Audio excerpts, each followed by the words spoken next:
ఏంటి ఏంటి బాలయ్య బాబు, అక్కడ కలెక్షన్ మొత్తం పడిపోయాట్టుగా. పాపం పాపం ఎంతో ఎన్నో ఎన్నో ఆశలు పెట్టుకున్నారు. సత్యబాబు, మీ సైకో బ్యాచ్ చేస్తున్న కుట్ర ఇది. ఏంటి మా సైకో బ్యాచ్ చేస్తున్నదా? నాకేం పని? థియేటర్లన్నీ ఖాళీ అయిపోతేనే. అది మీ బ్లూ మీడియా చేస్తున్న దుష్ప్రచారం. సినిమాని చూసిన వాళ్ళందరూ బాగుందని మెచ్చుకుంటున్నారు. లేదు లేదు లేదు లేదు, మెచ్చుకోవట్లేదు. సినిమా అంతా తలనొప్పి అంటున్నారుగా. రాజకీయాల్లో మా పైన ఏడ్చింది చాలక మా సినిమాల మీద కూడా పడ్డారు మీ బూతు బ్యాచ్. అలా అలా ఏట్లేదు మాకెవరైనా ఒకటే. మరి పుష్ప సినిమాని మేము ఆదరించలేదా? మేము చూడలేదా? అయినా మీకు సనాతన ధర్మం గురించి, హిందుత్వం గురించి మీకు నచ్చదులే. ఎందుకంటే మీరంతా ఎదురు మతం బ్యాచ్ కదా. ఇది మరీ బాగుందయ్యా. బాగుంటే సినిమాని ఎవరు ఆపుతారు? అయినా సినిమా కలెక్షన్లు పడిపోయాయి. నువ్వెన్ని చెప్పినా చెల్లదు. ఏదవ సోది, మీరు చేయాల్సిన కుట్రలన్నీ చేస్తున్నారు. మా సినిమాలు బాగున్నా బాలేదని పబ్లిసిటీ చేసి మీ పైశాచిక ఆనందాన్ని పొందుతున్నారు. దీనందరికీ కారణం మీ సైకో రెడ్డి. మా జగ్లకు అసలు సినిమాలే చూడడు. అయినా ఆయన ఒకప్పుడు నీ అభిమాని. ఇంకోసారి ఆ మాట అంటే నాలుక చీరేస్తా. ఆ సైకో రెడ్డి అంటే నాకు పరమ చిరాకు. మొన్న అసెంబ్లీలో సైకోగాడు అన్నానని ఇప్పుడు కావాలని మీ బూత్ బ్యాచ్తో నా సినిమాని నెగిటివ్ ప్రచారం చేస్తున్నాడు.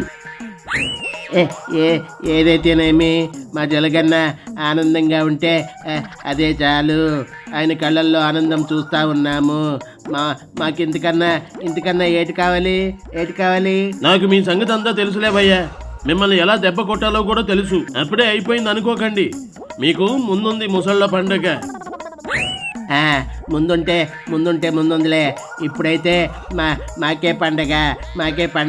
అయితే పోయి ప్రార్థనలు చేసుకోండి. ప్రార్థన నాకేంటి పని? నేను అచ్చమైన హిందువుని. చేయి నార్మల్. సనాతన ధర్మం గురించి, హిందుత్వం గురించి తెలియని నీలాంటి వాళ్ళు ఆ మాట అనడానికి పనికిరారు అని నువ్వంటే సరిపోదు. ఏంటి నేనేం చేయాలో కూడా నువ్వే చెప్తావా? మరి నా సినిమా గురించి నువ్వు చెబుతున్నప్పుడు, మీ బూత్ బ్యాచ్ మాట్లాడుతున్నప్పుడు నువ్వేం చేయాలో కూడా నేనే చెబుతా. అయితే ఇప్పుడు ఏంటంటావు? ఏటి చేయమంటావు? నన్ను ఏటి మాట్లాడమంటావు? నువ్వు ఏదైనా మాట్లాడితే అర్థం ఉండాలా? సరిగ్గా మాట్లాడు. అడ్డమైన పనులు చేసి అడ్డగోలుగా వాగేది మీరు. మీ సైకోరెడ్డి పుట్టినరోజు వేడుకల్లో బాగా మునిగిపోయినట్లున్నాడుగా. అవునవును, కేక్ కటింగ్ చేసేసి మా జగలకు పుట్టినరోజు పండుగ చేసేసుకున్నాడుగా. మా వాళ్ళంతా ఆయనకి కేకులు తినిపించారుగా. మేము కూడా అన్ని ఊళ్ళలో పుట్టినరోజు పండుగ చేసుకున్నాం. ఆ సైకో ఫోటో పెట్టి దానికి దండేసి ఊరేగిస్తూ మీరు కూడా డాన్సులు అయిపోయారా? మా వాళ్ళు అదే పనులు చేశారులే. పాలాభిషేకాలు కూడా చేశాం. ఇంకా కాబోయే సీఎం కాబట్టి ఆ మాత్రం మా జలగన్నకి చేయాలిగా. మీ సైకో రెడ్డికే పిచ్చి అనుకున్నా. మీ వాళ్ళందరికీ పిచ్చి ముదిరిపోయింది. ఇప్పుడే అర్థమవుతుంది. Mind your language. సరిగ్గా మాట్లాడు బాలయ్య. మాకు పిచ్చేటి మేమే ఇంకొకరికి పిచ్చెక్కిస్తాం. అవునవును, రాష్ట్ర ప్రజలందరికీ మీరు చేసిన 5 ఏళ్ల పరిపాలనలో పిచ్చెక్కిచ్చి రాష్ట్ర అభివృద్ధిని అటకెక్కించారు. అదేట్లేదు, మాకు 40% ఓట్ షేర్ ఉంది. నెక్స్ట్ ఎలక్షన్లో మేమే అధికారంలోకి వస్తాం. రాసి పెట్టుకో.